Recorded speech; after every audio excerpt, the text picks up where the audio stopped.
चलिए विवेक जी भी हमारे साथ जुड़ गए। विवेक जी, यहाँ बीजेपी जय श्री राम और ममता बनर्जी चंडी पाठ, अभी तक तो पूरा चुनाव इसी के इर्द गिर्द घूम रहा था। अब अचानक से ये कट मनी और बीजेपी पैसे के बल पे वोट खरीद रही है, ये कहां से आ गया भाई? क्या लग रहा है आपको? हाँ, देखिए, मैं सिर्फ ये कहना चाहूंगा आपसे कि जब से यहाँ पे कैंपेनिंग एक तरीके से शुरू हुई है तो दो मुद्दों पे भारतीय जनता पार्टी और तृणमूल कांग्रेस का कंपटीशन चल रहा है। पहला कंपटीशन, सबसे बड़ा हिंदू कौन, तो एक हिंदू कार्ड प्ले किया गया। नड्डा साहब ने बोला साहब सबसे बड़े हिंदू तो हम हैं, 14.50% मुसलमानों से 80% हिंदुओं को खतरा है, हम हिंदुओं के चैंपियन हैं। ममता जी ने बोला नहीं, आपसे बड़ी चैंपियन मैं हूँ, मैं तो ब्राह्मण भी हूँ और हिंदू भी हूँ और रोज चंडी का पाठ भी करती हूँ।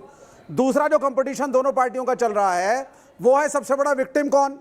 भारतीय जनता पार्टी के नड्डा साहब ने बोला मैं बीजेपी जैसी बड़ी पार्टी का अध्यक्ष हूं, मुझ पे हमला हुआ, सबसे बड़े विक्टिम हम हैं साहब, इससे सहानुभूति हमारे साथ करिए। अब ममता जी को चोट लगी, ममता जी कह रही है सबसे बड़ी विक्टिम मैं हूं। कि पश्चिम बंगाल में जब कभी वाम दलों का हमारा स्टैंड ये है, हमारा ऐसा लग रहा है बीजेपी वर्सेस तृणमूल कांग्रेस है। आप कहां हैं? आपको तो कॉम्पिटिटर नहीं, ऐसा नहीं है कि हम कहीं नहीं है और आपने कह दिया तो हम कहीं नहीं है, हम तो पूछ रहे हैं। आपने नहीं, ऐसा है मीडिया हाइप होने से कुछ नहीं होगा, रिजल्ट आएगा आपको दिखेगा।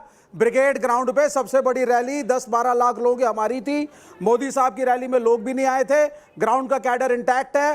डेवलपमेंट के इशू पे लेफ्ट लड़ेगा, ना राम पे लड़ेगा ना रहीम पे लड़ेगा।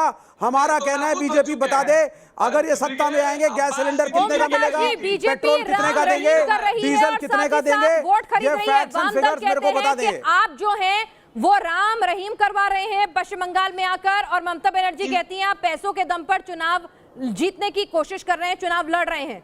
आरोपों का जवाब दें। कम्युनिस्ट नेता से एक लाइन पूछिए ना, एक लाइन। आप ही पूछ लीजिए कौन है? हाँ? धर्म गुरु को लेकर ये रैली करते हैं। बंगाल में 34 साल बंगाल को लूट के बर्बाद कर दिए। जनता के हित पे बीजेपी बाजार में है, मैदान में, इसलिए नहीं 34 साल अगर सत्ता में रहे हैं इसका मतलब लोगों का प्रेम था।